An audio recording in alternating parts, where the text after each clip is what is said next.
Johannes Kepler was a German astronomer and mathematician who worked in Prague.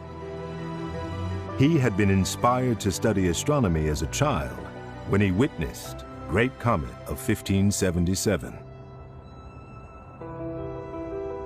Kepler believed that God had created the universe, and therefore, by watching the movements of the stars and planets, you would get a glimpse into the unfolding of God's plan.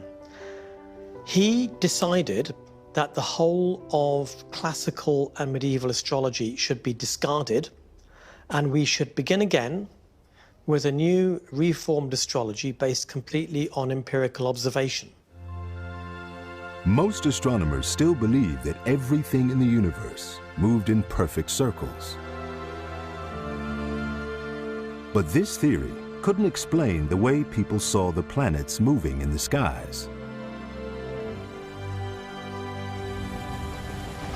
So for over 1,500 years, they used an idea called epicycles, where planets moved in orbits that looked like spiraling loops.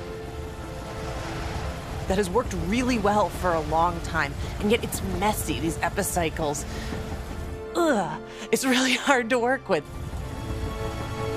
Kepler wanted to simplify this model of the cosmos, and with access to Tycho Brahe's observations, he began to recalculate the orbits of the planets.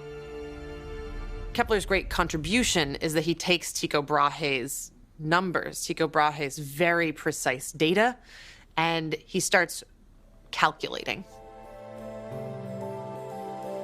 As Kepler crunched the numbers, he struck on an idea so beautiful in its simplicity that he couldn't believe that no one had thought of it before.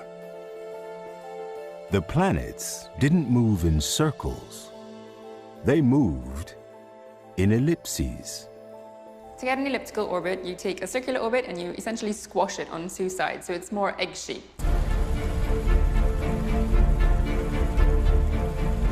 This is a huge change. Planets don't appear to be making exact circles. In fact, what he discovers are the laws of planetary motion. Once you had Kepler come along and say, you know what?